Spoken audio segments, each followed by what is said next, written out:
Alors, The Voice Afrique, The Voice Afrique francophone, c'était aussi Verouchka. Ouais. On ne peut pas parler de cette émission sans mentionner celle que tout le monde appelle une lionne sur scène. Est-ce que c'était particulièrement difficile, compliqué de l'affronter? Même pas du tout. Pas du tout? Même pas. Tu n'as pas été influencé de quelque manière que ce soit, non? Même pas. Sérieux. Même pas. C'est bizarre quand même. Parce que... Ouais, c'est vraiment bizarre. Parce que je prends plus le plaisir de chanter avec les personnes qui chantent mieux. J'y vais pas dans un esprit de concurrent. Ah, mais là, c'était une compétition. Même si. Pour moi, même si. C'est-à-dire qu'elles chantent donc, bien. Tu n'y étais pas pour gagner? Non, non. Je précise mes mots. Je disais. Avec Verouchka, c'était pas une histoire de... réellement de compétition, même si on était dans une compétition. C'était une histoire de quoi, alors? Chanter avec elle, parce que c'est une grande chanteuse. Tu la rencontres, où elle, j'ai envie de dire, elle défie les pronostics. Et là, cette fois, enfin bon, pas cette fois, mais elle te bat en quelque sorte. Ouais. Et là, tu t'es pas senti défaitiste, déçu, non, rien? Non, même pas. Même pas. On est quand même à The Voice France, quoi. Oui. Devant Pascal Obispo, devant Amel Bent, devant Mac Lavoine. Devant Mac Lavoine, justement. Devant Lara Fabienne. Effectivement, la Canadienne, non? Non, pas déçu. J'étais tellement content.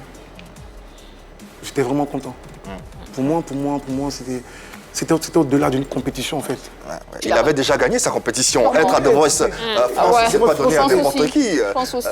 Devant ces grands noms. En plus d'être à The Voice France, c'est encore le plus grand truc, c'est de chanter avec Verouchka, parce qu'il a dit que c'était l'un de ses rêves, en fait. The Voice Afrique francophone, il y avait Verouchka dans la compétition, non? Verouchka, en finale. En finale? Oui. Il y avait Pamela, il y avait Marie-Love. Elle a été classée devant toi? Oui, devant moi. The Voice Afrique francophone est classé devant toi. The Voice France, vous croisez lors d'une battle et elle te surclasse. Qu'est-ce qu'elle a de plus que toi, à ton avis? Ben, je sais pas. Tu sais, forcément. Non, je ne sais pas, sérieux. Forcément. Non, je sais pas. Si tu l'admires, c'est que tu as pu l'étudier. Donc, quand tu admires quelqu'un, tu étudies la personne et tu essaies de voir ses forces et ses faiblesses. Donc, forcément, tu sais ce qui a pu l'aider, entre griffes, à te supplanter. En fait, je dirais que je connais plus la force de Verouchka. Je connais plus aussi ses faiblesses. Mais ce qui a permis Verouchka de gagner, c'est Pascal seul qui le savait. Pascal Obispo seul qui le savait. Mais d'après toi, c'est quoi ses forces, vu que tu les connais? Elle a une présence scénique pas possible. Elle ne cache pas son vocal. En fait, Verouchka, c'est... C'est une bête de scène. Une bête de scène. Tu arrives à The Voice France, bien vrai que tu aies participé à The Voice Afrique francophone, mais se retrouver devant des stars tels que Pascal Obispo, Marc Lavoine, Lara Fabienne, Amel Bent. Comment on se sent plus intimidé ou reconnaissant ou tout simplement content d'être là? Pour moi, c'était une fierté.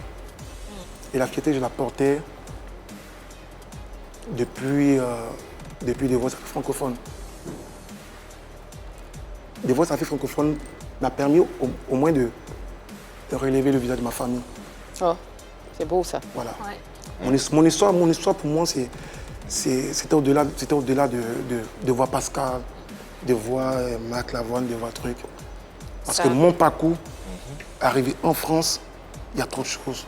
Si je vais les étaler ici, on ne pourra pas finir. Justement, ça t'a apporté quoi, cette participation à The Voice France, Ça m'a apporté une fierté, une joie, une très grande joie. Et artistiquement?